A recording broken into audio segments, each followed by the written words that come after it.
الحمد لله رب العالمين، نحمده ونستعينه ونستغفره ونعوذ بالله من شرور أنفسنا وسيئات أعمالنا،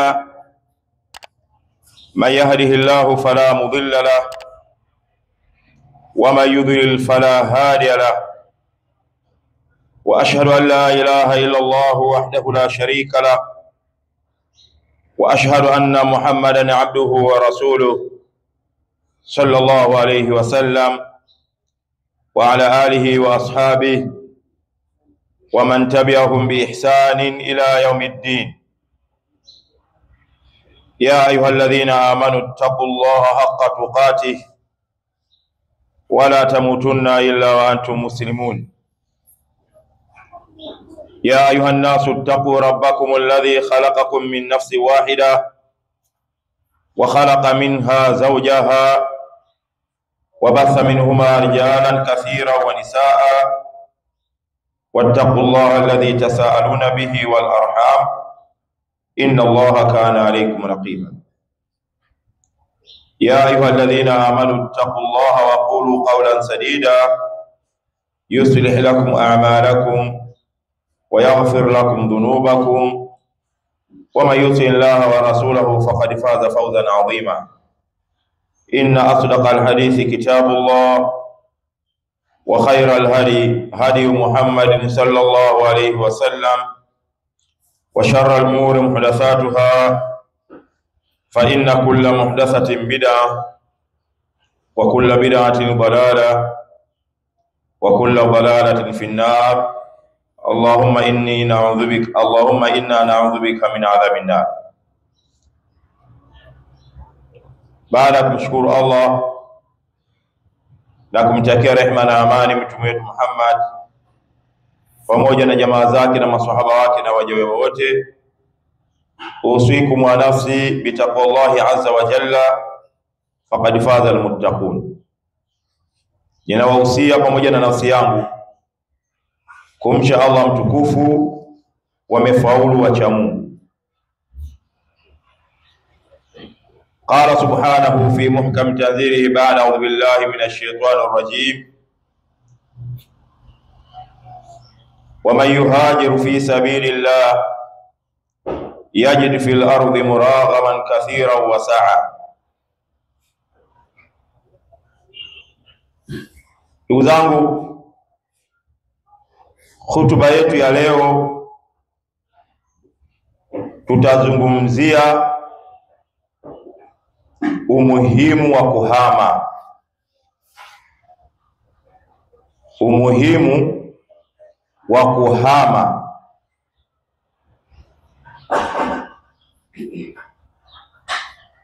Kila mmoja wetu tunapozungumzia kuhama tunaelewa tunachokizungumzia ni nini hapa. Katika uelewa mwepesi kabisa, anajua mtu kuhama ni kutoka eneo fulani kwenda eneo lingine, kutoka nyumba moja kwenda nyumba nyingine. Kama ni mfanyabiashara, abadilisha frame aenda kwenye frame nyingine. Hivi ndivyo ambavyo tunavyoelewa sisi katika mazingira ya kuhama. Lakini sisi tutazungumzia kuhama kwa mujibu wa dini yetu ya Kiislamu, na uhamaji huu ndio ambao tutajikita nao na una faida kubwa sana katika maisha yetu.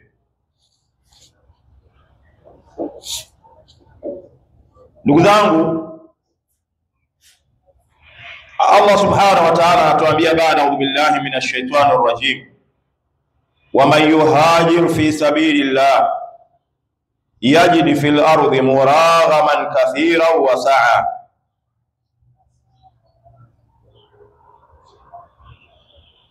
Na tukija kwa Mtume sallallahu alaihi wasallam, tunakutana na hadithi ya Mtume sallallahu alaihi wasallam wakati anawaandaa maswahaba wake walipokuwa wanauacha mji wa Makka na kuhamia Madina, hadithi ambayo ni maarufu. Katika hadithi hii ambayo inapokewa na Abdullah ibn Umar, ambayo inapokewa na Abdullah ibn Umar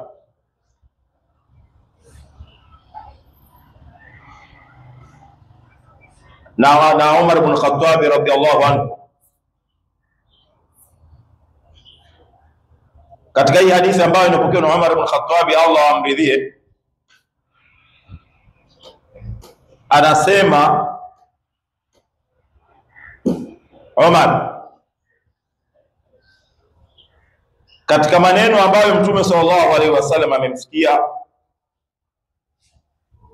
ni pale aliposema innamal a'malu binniyat wa innama likulli imri'in ma nawa faman kanat hijratuhu ila Allahi wa rasulihi fahijratuhu ila Allahi wa rasulihi wa man kanat hijratuhu lidunya yusibuha aw imra'atin yankihuha fahijratuhu ila ma hajara ilayhi. Hadithi ni muttafaqun alayhi.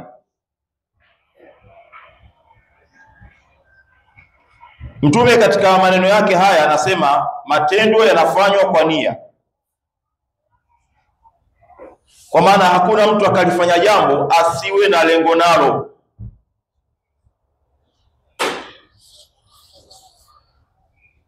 Kabla hajalifanya lazima nia ilishakuwepo. Hivi ndivyo kawaida, kwamba mtu anapoanza kufanya biashara fulani kuna nia alikuwa nayo au anayo, kwanza ameiweka nia alafu akaiendea ile biashara, na haiwezekani na haitaweza kutokea mtu aliendea jambo bila kuliwaza kwanza moyoni mwake. Hiyo haitaweza kutokea, yani ulifanye tu bila ya kuliwekea wazo hilo ndani ya moyo. Kwa hiyo kila jambo linafanywa kwa nia. Wa inama likulli imri'in ma nawa, na kila mmoja analo kusudio lake kwa hilo jambo ambalo unaloliendea. Sasa Mtume akaainisha katika hii hadithi akasema faman kanat hijratuhu ila Allahi wa rasulihi fa hijratuhu ila Allahi wa rasulihi, yule ambaye kuhama kwake Maka na kwenda Madina anahama kwa ajili ya kutekeleza amri ya Allah na mtume wake, basi kuhama huko kutahesabiwa kwamba amehama kwa ajili ya kutekeleza amri ya Allah na mtume wake, na atalipwa thawabu kwa hilo. Kwa maana mwenye kuhama kwa nia nzuri akatoka Maka kwenda Madina ili apate uhuru wa yeye kumwabudu Allah, basi huyu atalipwa thawabu kwa nia yake hiyo. Waman kanat hijratuhu ila dunya yusibuha aw imraati yankihuha fa hijratuhu ila ma hajara ilayhi, ama yule anayehama kwenda Madina akitoka Maka, lengo ni kutafuta fursa za maisha ya dunia, akijua kwamba katika mji wa Madina kuna wafanyabiashara wa Kiislamu watahamia kule, au Waislamu wengi watahamia katika ule mji. Bila shaka fursa za kibiashara zitafunguka, au katika wanaohama wako akina mama wengi watahamia Madina, naye akaamua aende huko kwenda kutafuta fursa ya kutaka mwanamke wa kumuoa, basi kuhama kwake atalipwa kwa yale aliyohamia. Ndugu zangu, katika hii hadithi Mtume sallallahu alaihi wasallam ametaja aina moja ya hijra, kutoka eneo kwenda eneo lingine, na hii ndo maana kuu ya hijra, au tuseme kwamba maana mama ya hijra. al-intiqalu min biladi shirki ila biladi al-islam, ni mtu kuhama eneo ambalo linamnyima yeye uhuru wa kumwabudu Allah subhanahu wa ta'ala, anaenda kwenye eneo ambalo litamfanya yeye kuwa na uhuru wa kumwabudu Allah subhanahu wa ta'ala. Kutoka mkoa mmoja kwenda mkoa mwingine, au kutoka sehemu moja kwenda sehemu nyingine, lakini hapa unapotoka hupati amani ya ibada zako. Yawezekana hata kumwabudu Allah humwabudu. Kama ni nyumba imekubana sana, nyumba imekubana mno, yawezekana mtu amejenga katika mazingira ambayo baa zimemzunguka, yani nyumba yake imezungukwa na baa. Ikifika tu saa 12 ni miziki halali. Akaona atafute eneo lingine aidha la kujenga nyumba ambayo ina utulivu, na ile akaiuza kwa ajili ya kuiokoa imani yake. Hii ni hijra. Umepanga wewe sehemu uliyopanga, waliokuzunguka wengi swala hamna. Tena ukienda msikitini watu wanashangaa. Qur'ani unaogopa kufungulia Qur'ani kwa sababu waliokuzunguka ni waovu. Uko tayari wewe usikilizishwe miziki mbalimbali, lakini wewe umekuwa na uoga. Hata kuisikiliza Qur'ani unaogopa. Kutamka tu neno swala, naenda kuswali, unaogopa kutokana na waovu waliokuzunguka. Ukaamua utafute sehemu ya kupanga nyingine itakayokupa amani ya dini yako. Kwa maana kigezo cha Muislamu kutoka sehemu moja kwenda sehemu nyingine, hasa katika hijra hii ya kisheria, kule anakoenda atapata vipi maslahi ya dini. Na haimaanishi kwamba Muislamu hatakiwi kuhamia sehemu ambayo si ya Waislamu. Anaweza akahamia Muislamu sehemu ambayo si ya Waislamu. Labda mtu anatoka katika nchi za Kiislamu akaenda katika nchi za magharibi huko, inawezekana, lakini kwa masharti. Sharti la kwanza, antakuna aliman. Wewe unaoenda huko, elimu ya kuitambua dini yako unayo? Unajua kuswali? Unajua kutawadha? Unajua mambo mbalimbali ya msingi, ile elimu ya lazima ambayo kila Muislamu lazima aiwe. Hiyo elimu hiyo unayo? Hilo sharti la kwanza, kwamba unakoelekea huko angalau elimu ya kumjua Mungu wako unayo. Swala unajua na mambo mbalimbali ya dini yako. Unajua mtu akifa anazikwa vipi. Jambo la pili, uwe na dini. Dini ipo. Sababu dini ndio itakayo kupelekea wewe kukulinda na mambo mbalimbali katika shughuli tofauti huko unakoelekea. Unaenda kwa watu ambao dini wao wameiweka nyuma, yani hawana dini. Simewahi kusikia kwamba kuna mtu kamshtaki Mungu eti kamshtaki Mungu, yani kapeleka kesi mahakamani, anamshtaki Mungu. Hizo nchi za magharibi hizo, anapeleka kesi mahakamani, anamshtaki Mungu kwamba kwa nini kaacha maovu yanaendelea.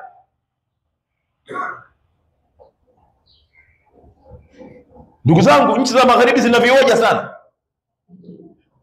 Nchi za magharibi ndio ambazo zilipiga kura katika watu katika wanaokubalika zaidi duniani. California kule, kabla haijaungua moto, walipiga kura wanaokubalika zaidi duniani. Wakamweka mama, sio na wacheza filamu na Mungu alipata kura sifuri. Mungu alipata kura sifuri. Wacheza filamu ndio walipata kura nyingi. Angalia hawa watu, ndugu zangu, walivyoenda wazimu. Matokeo yake Mungu kauchoma mji. moto tu wa kawaida, moto tu wa kawaida hauzimiki. Kwa hiyo maeneo kama yale mtu anapoelekea, anapoenda, lazima awe na dini.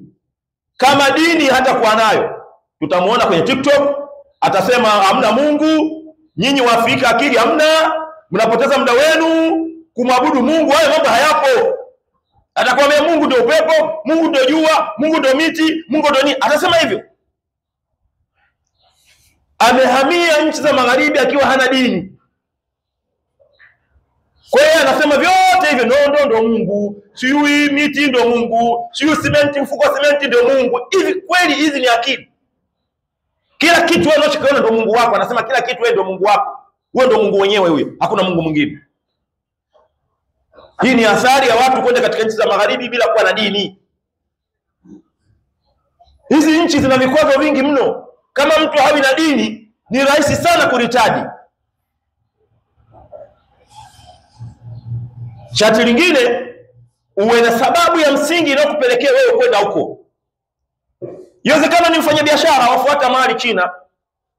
Hiyo bidhaa unaoifuata labda hapa kutokana na bei kubwa na kadhalika, ukaamua uende China ukafuate bidhaa, biashara.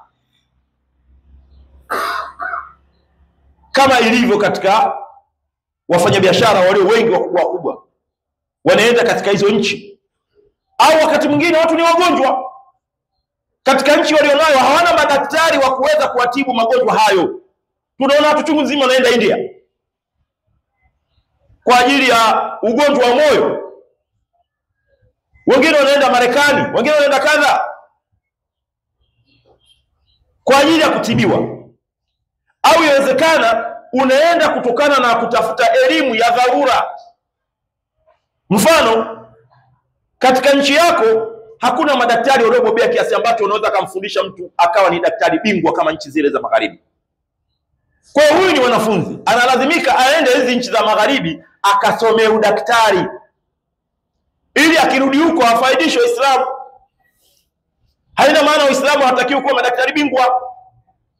Anaenda kwenye hizo nchi kwa sababu hiyo. Kwa hiyo haya masharti matatu ndio yanayompelekea mtu kutoka katika sehemu ambayo inampa yeye amani ya kutekeleza ibada kwenda sehemu ambayo haimpi yeye uhuru wa kutekeleza ibada. Lakini pia hata ikilazimika wewe kufanya mambo hayo utakayofanya, jitahidi kumjua Allah subhanahu wa ta'ala. Usiwe kama wao. Sisi tunaona kwa kiasi gani ndugu zangu tulivyokuwa na faida kubwa ya sisi kwa Waislamu. Tunaona katika mitandao ya kijamii sasa hivi dunia imekuwa ni nyepesi mno. Namna watu wanavyozika nchi mbalimbali za Asia, wenyewe kuzika kwao kuchoma moto, choma moto mwili. Nchi kama hizi watu wanakula nyoka kama wao wanavyokula kuku. Nyoka wanauzwa kabisa sokoni. Kwenye hizo nchi zinahitaji uwe na dini ndugu zangu. Bila kuwa na dini utakula vitu vya kila aina utakula. Sisi huku ukienda sokoni unakuta samaki. Nchi hizo ambazo dini hazina, sokoni unakutana na nyoka, chura. Yaani hizo nchi ndugu zangu, kama uwezi kuwa na dini, utafanikiwa katika maisha ya dunia, lakini imani itaporomoka au itakufa kabisa.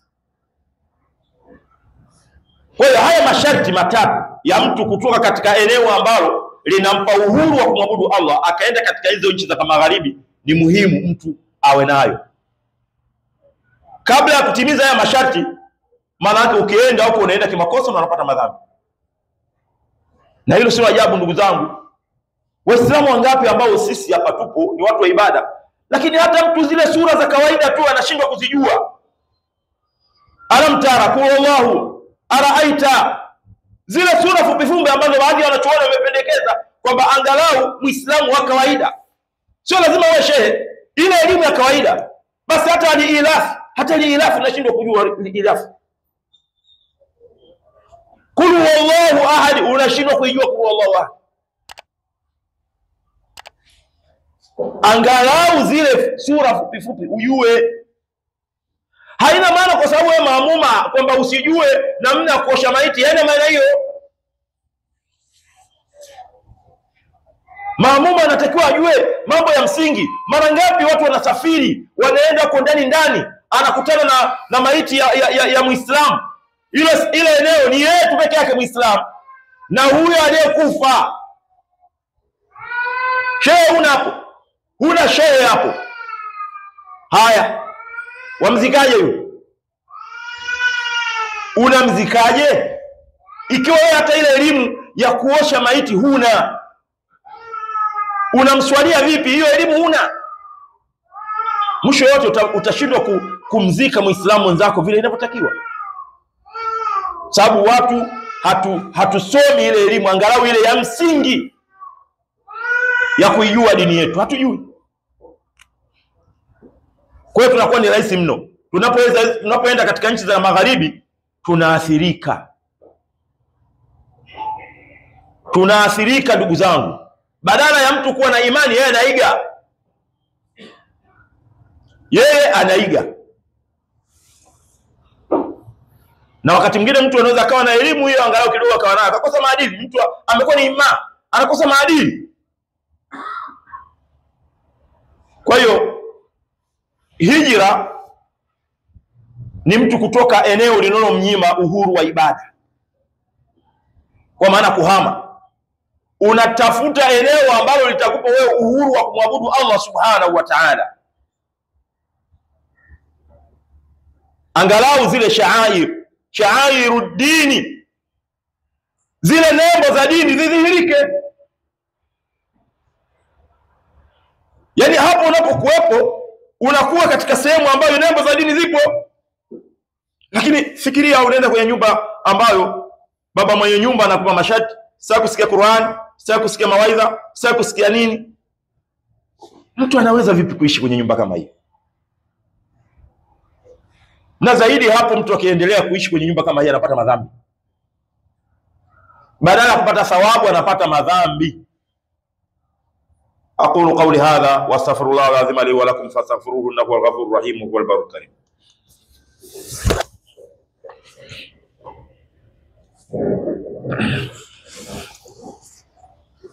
Alhamdulillahi rabbil alamin, nahmaduhu wa nasta'inuhu wa nastaghfiruhu wa na'udhu billahi min shururi anfusina wa sayyiati a'malina, man yahdihillahu fala mudilla lahu wa man yudlil fala hadiya lahu, wa ashhadu an la ilaha illa Allah wahdahu la sharika lahu wa ashhadu anna Muhammadan abduhu wa rasuluhu sallallahu alayhi wa sallam wa ala alihi wa ashabihi wa man tabi'ahum bi ihsanin ila yawmiddin. Ya ayyuhalladhina amanu taqullaha haqqa tuqatih wa la tamutunna illa wa antum muslimun. Wa ba'du, usikum wa nafsi bitaqwallahi azza wa jalla faqad faza almuttaqun. Ndugu zangu, kuhama kumegawanyika.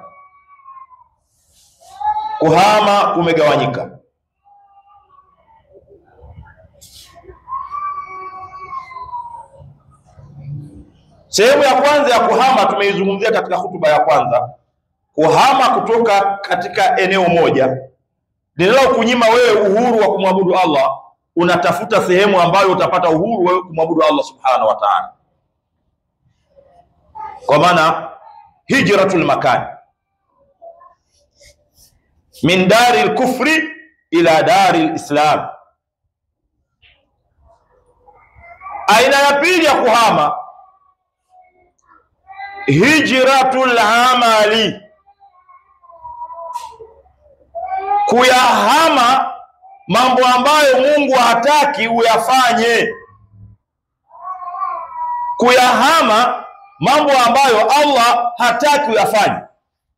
Allah hataki wewe uwe mzinifu, Allah hataki kuwa mla riba, Allah hataki wewe uwe mlevi, uwe pombe, Allah hataki wewe uwe mshirikina. Kuachana na haya mambo. Mtume sallallahu alaihi wasallam anasema, almuslimu man salima almuslimuna min lisanihi wa yadihi, wal muhajiru man hajara ma naha Allahu anhu. Muislamu wa kweli ni yule ambaye anawapa amani waislamu wenzake, hawatukani wala hawafanyi vitendo vibaya. Na muhamaji haswa ni yule mwenye kuyahama mambo ambayo Allah ameyakataza. Jambo fulani Allah amelikataza, unalihama lile jambo na achana nalo. Wangapi hapa miongoni mwetu ndugu zangu tunang'ang'ania labda kufanya biashara ambazo hazimpendezi Mungu, na hali ya kuwa sisi hata tuhitajiki kufanya hizo biashara za namna hiyo. Hata mtu awe na dharura vipi, biashara hizi za kawaida, kuna kafiri tu yeye wala hafanyi hizo biashara za haramu na anapata riziki vizuri. Anaweza kana uza barafu tu, anaweza kana uza barafu. Unaona ni kitu fulani kidogo hivi, lakini hicho kitu watu wanakihangaikia hasa mchana kutokana na jua kali. Mtu anakuwa na sehemu ya barafu, sio barafu hizo kubahatisha mtu ana friji moja fi. Yeye kaamua aingie kwenye biashara ya barafu. Kwa hiyo ana friji za kutosha zenye uwezo mkubwa. Akiweka maji baada muda fulani ishaganda. Watu wanapanga foleni kwa sababu ya barafu. Barafu tu wanapangisha tu foleni.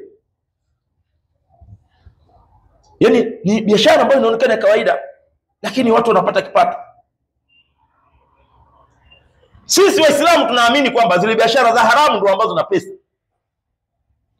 Na hii ni pambio la shetani. Shetani ndo anatupambia kwenye hayo mambo. Sisi ndo tunaongoza kuuza mipingo ile, yale iliyochongwa ile, eti tunawazuia watalii. Takuta sijui picha sijui imechongwa kama ni kipicha fulani cha mtu kashika mshale na mkuki hivyo na ngao. Huyu anayeuza nani? Muislamu anauza masanamu. Muislamu anauza masanamu, eti anawauza watalii. Sisi ndio ambao tunakataa kuuza sigara, lakini tunauza tumbaku. Sigara wanasema haramu, mimi siuzi sigara. Tumbaku mtu anauza. Ndio sisi. Sasa hivi ukifikiria mfano, hii biashara hii ina faida gani? Kwa sababu wakati mwingine shetani anakuridhisha wewe, anakuaminisha kwamba hiki ndio kitu chenye pesa, lakini sio kweli. Kwa sababu kwanza jiulize, kaa chini ujiulize, hawa watu ambao wenye uwezo mkubwa kukuliko wewe, haya mambo wanayafanya au ni pambio tu la shetani? Anakushawishi, anakuaminisha kwamba hiki kitu fulani kina faida. Sasa kumpinga shetani kunahitaji ujasiri. Sababu wakati mwingine mtu anapoiacha hiyo biashara akaenda kwenye biashara nyingine, lazima akutane na changamoto. Changamoto utakayoipata, ugumu wa ile biashara. Changamoto ya kwanza, ugumu wa ile biashara. Alafu shetani atakuwa na mshawishi kwamba kule ulikotoka ndio kwenye pesa. Sasa haya majaribu yanahitaji imani kubwa, kwamba yeye aendelee kumtegemea Allah subhanahu wa ta'ala na ng'ang'ane pale alipo. Akija kuizoea hiyo biashara na akaendelea kumwomba Allah tawfik, hiyo biashara itafunguka. Sababu hapa kuna vita kati ya shetani na wewe.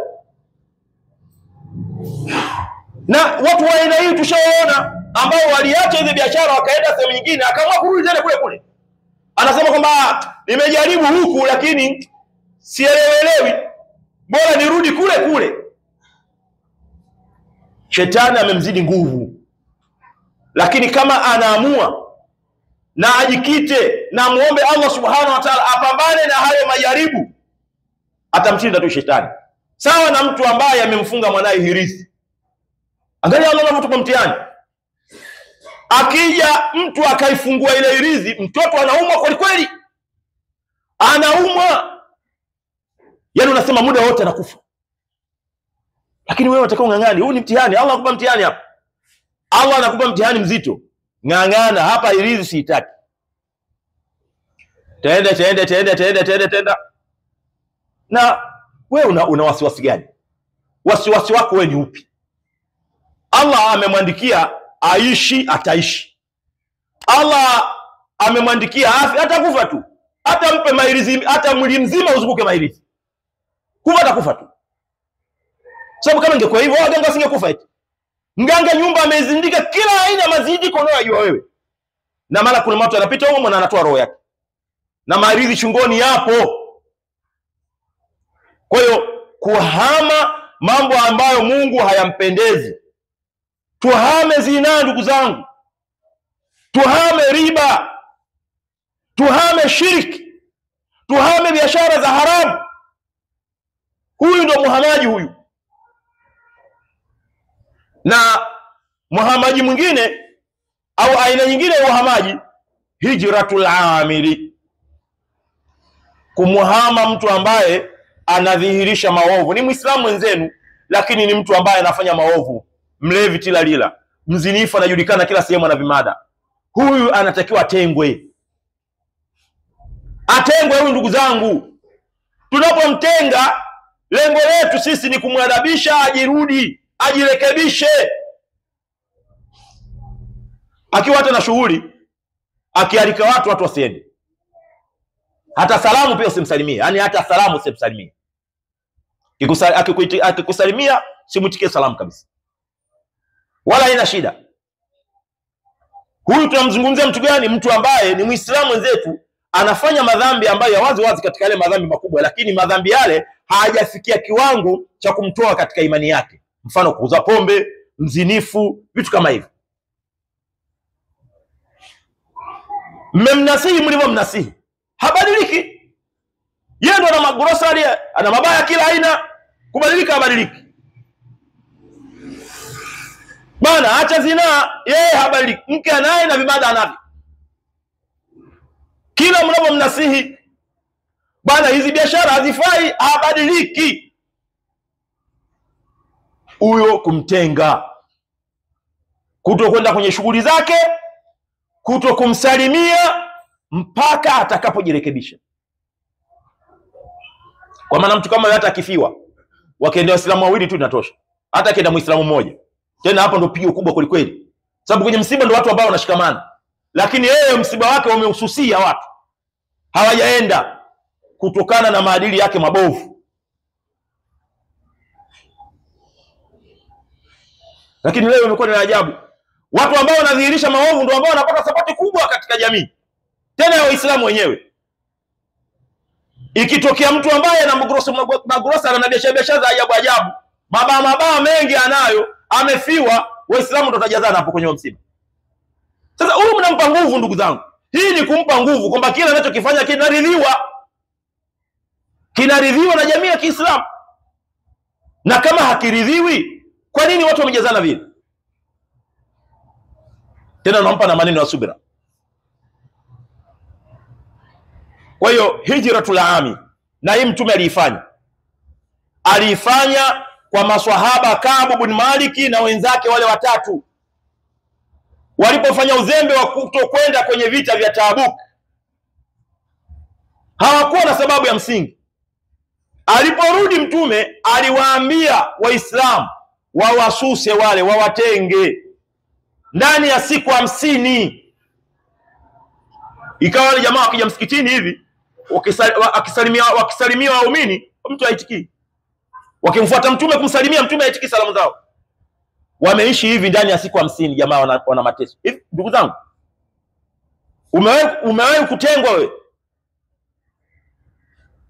Chukulia mfano, achilia mbali katika jamii, humo ndani ya nyumba yako. Mkeo akukasirikia siku moja tu. Afu uone shughuli yake. Ukienda huko kirudi huku, niletee maji, kimya. Njoo hapa, amenyamaza tu kimya. Mbona unaondoka muda mrefu? Yaani hauchukui muda mrefu kuondoka. Utaondoka hivyo na ukirudi. Kutengwa kunamfundisha mtu. Sasa hawa wake zetu wanatutenga sisi katika mambo ambayo si ya msingi.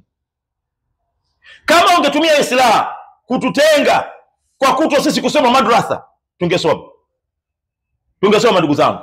Au inawezekana mtu asiwaidhike kutokana na moyo wake mgumu, kwamba wewe ufanye mimi unihudumie, mimi naenda kuoa. Maana yake kutengwa kwake hakujawa na faida. Sasa kama kule kutengwa kwako hakuna faida, kuna kufanya wewe kuwa mwovu zaidi, maana yake bora sikutenge. Na ndivyo hivyo huyo mtu wa mabaa, huyo mtu wa madanguro, kama tukimtenga ndio tutamuongezea yeye uovu, bora tusimtenge. Bora tuwe naye karibu na tumnasihi ili aachane nayo mambo. Kwa hiyo tunapoamua kumtenga, tumtenge tukiwa na kusudio kwamba jambo hili litambadilisha, abadilike kwa tabia. Kwa hiyo hizo ndio aina tatu za hijra. Hijratun min makanin ila makan, hijratul amali, hijratul amili. Allah subhanahu wa ta'ala atujalie kuwa ni wahamaji. Allahumma azil al-islam wal muslimin wa dhil ash-shirka wal mushrikin wa dammir a'daka ad-din. Allahumma arina haqqa haqqa warzuqna ittiba'a wa arina al-batila batila warzuqna ijtinaba. Allahumma la taj'al musibatan fi dinina.